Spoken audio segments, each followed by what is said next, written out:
Sir మిథున రాశి వాళ్ళకి ఈ 2024 అనేది ఏ విధంగా ఉంటుంది? Sure madam.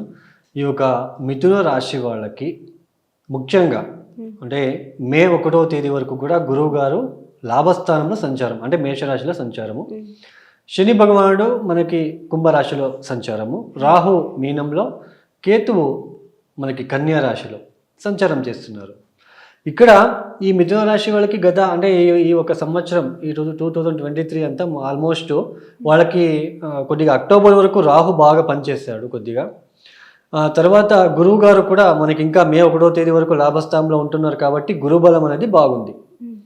అయితే ఈ మిథున రాశి వాళ్ళకి చతుర్థానికి కేతు వచ్చేసాడు.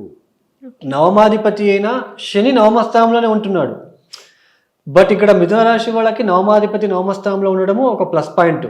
అంటే హైయర్ ఎడ్యుకేషన్ చేసే వాళ్ళకి, సో వీళ్ళందరికీ కూడా ఎడ్యుకేషన్ రీత్యా బాగుంటుంది. అందులోన మెడిసిన్ చదివే వాళ్ళకి, రీసెర్చ్ చేసే వాళ్ళకి, బ్యాంకింగ్ ప్రిపేర్ అవ్వాలనుకున్న వాళ్ళకి, సో వీళ్ళందరికీ కూడా బాగానే ఉంటుంది. బట్ ఇక్కడ చిన్న చిక్కు ఏంటి అంటే వీళ్ళు కనుక దశాభుక్తి బాగుంటే బ్యాంకింగ్లో అంటే ఉత్తీర్ణమైన అంటే పాస్ అవ్వడానికి అవకాశాలు ఉంటాయి. నేను ఎందుకు ఇలా చెప్తున్నాను అంటే కేతువు కన్యా రాశిలో ఉంటున్నాడు. కన్యా రాశికి బుధుడికి అంత పవర్ ఉంటుంది, మూల త్రికోణం. ఆయన ఇంట్లోనే కేతు రావడం అనేది ఆయన డల్ అయిపోతాడు. సో ఇక్కడ మిథున రాశి వాళ్ళకి సో దాదాపు మే 1వ తేదీ వరకు గురుబలం అనేది ఉంటుంది. శని కూడా మనకి బాగానే పనిచేస్తున్నాడు. బట్ దశమ స్థానంలో ఉంటున్న రాహు వలన ఉద్యోగంలో మనకి బాగానే కనిపించినప్పటికీ కూడా చుట్టుముట్టు చేసే అంటే పక్కన పనిచేసే కోవర్కర్స్ అని అంటాం కదా, సో వాళ్ళతో వీళ్ళకి ఇబ్బందులు వచ్చే సూచనలు ఉంటాయి. సో వాళ్ళు వీళ్ళ మీద ఏదైనా చెప్పడము ఇట్లాంటివి. బట్ మే 1వ తేదీ వరకు గురువు గారు దశమాధిపతి అయిన గురువు గారు లాభస్థానంలో ఉంటున్నారు కాబట్టి అవన్నీ వీళ్ళకి ఏమీ కనిపించదు. ఎప్పుడైతే మే 1వ తేదీ నుంచి గురువు గారు మేషం నుంచి వృషభానికి వచ్చేస్తారో అంటే వ్యయస్థానం అవుతుంది.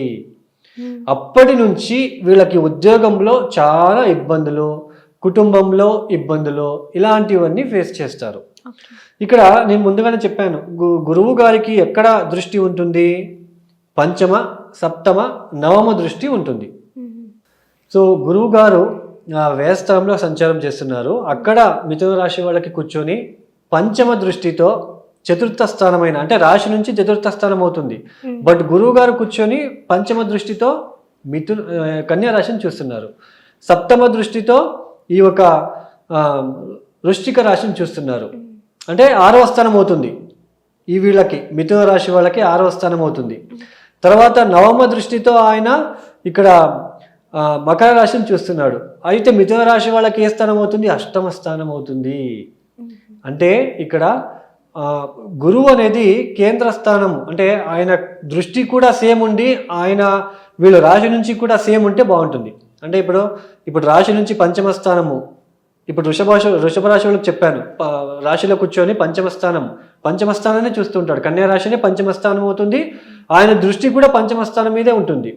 సో ఇలా ఉన్నప్పుడు బాగుంటుంది. బట్ ఇక్కడ మిథున రాశి వాళ్ళకి అలా ఉండదు. పంచమ దృష్టితో చతుర్థాన్ని చూస్తాడు. సో ఉద్యోగంలో ఒత్తిడిలో, తల్లితో విభేదాలు, తర్వాత చదువుకునే పిల్లలకి కొద్దిగా బాగుంటుంది. కానీ బట్ వీళ్ళు కూడా ఇక్కడ ఏమవుతుంది అంటే తొందరగా మెమొరీ పవర్ అనేది లేకుండా వెళ్ళిపోతూ ఉంటుంది. తర్వాత 6వ స్థానాన్ని చూస్తున్నాడు కాబట్టి హెల్త్ రిలేటెడ్ ఇష్యూస్, ఎవరికి? వీళ్ళ భార్య లేదా భర్తకు హెల్త్ రిలేటెడ్ ఇష్యూస్ రావడము, అప్పులు చేసుకోవాల్సిన ఒక విషయము, వ్యాపారంలో కొద్దిగా ఇబ్బందులు ఫేస్ చేయాల్సిన ఒక సిచ్యుయేషన్ రావడము, ఇట్లాంటివన్నీ. తర్వాత ఒక నవమ దృష్టితో మిథున రాశి నుంచి 8వ స్థానమైన మకర రాశిని చూస్తున్నాడు కాబట్టి సో ఆరోగ్యపరమైన సడన్గా ఇల్నెస్, వీళ్ళకి కూడా ఆరోగ్యపరమైన సడన్ ఇల్నెస్, హాస్పిటల్స్కి అంటే తరచు హాస్పిటల్స్కి వెళ్ళే అవకాశాలు కూడా వచ్చే ఆస్కారం ఇక్కడ కనిపిస్తూ ఉంటుంది. సో ఇలా ఉంటుంది వీళ్ళకి. గురువు గారు అంటే పూర్తిగా బలం అనేది తగ్గబోతుంది మిథున రాశి వాళ్ళకి. గురువు నుంచి బాగుండదు. అంటే అందుకే నేను చెప్పే పరిహారాన్ని ఖచ్చితంగా వీళ్ళు చేసుకుంటే బాగుంటుంది. తర్వాత మనకి శని బాగున్నాడు, మనకి ఇక్కడ మిగతా 3 గ్రహాలు ఫెయిల్ అయిపోతున్నాయి. బట్ ఇక్కడ దశమంలో రాహు ఎంత మంచి ఫలితాలు ఇవ్వాలనుకున్నప్పటికీ కూడా దశమాధిపతి వ్యయస్థానానికి వచ్చేసారు. ఉద్యోగ బదిలీలు, ఉద్యోగంలో ట్రాన్స్ఫర్లు, ఉద్యోగం వదిలేసి ఇంకో ఉద్యోగానికి వెళ్ళి వెతుక్కోలేక ఉద్యోగం లేకుండా నష్టపోవడము, సో ఇటువంటివన్నీ కనిపించడానికి అవకాశాలు ఉంటాయి. మొత్తానికి మిథున రాశి వాళ్ళకి నవమ స్థానంలో ఉంటున్న శని వలన కొద్దిగా పాజిటివ్గా ఉంటుంది. మిగతా ఈ రాహు గురువు గారు చతుర్థ స్థానంలో ఉంటున్న కేతు వలన చిన్నపాటి ఇబ్బందులు, ఆరోగ్య సమస్యలు, అప్పులు, రుణ బాధలు, శత్రుత్వం, అనవసరమైన శత్రుత్వం, ఎవరితో?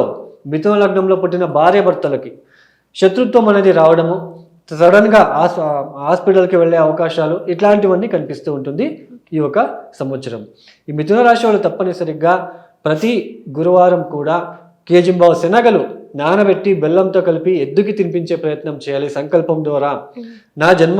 నా గోచారంలో ఉంటున్న ఈ ఒక గురుగ్రహ దోష తగ్గిపోవాలి, గురువు అభివృద్ధిలోకి రావాలి, గురుగ్రహ శాంతించాలని మొక్కుకొని ఎద్దుకి తినిపించాలి. గురువు పురుష గ్రహం అవుతుంది కాబట్టి ఎద్దుకి తినిపించాలి.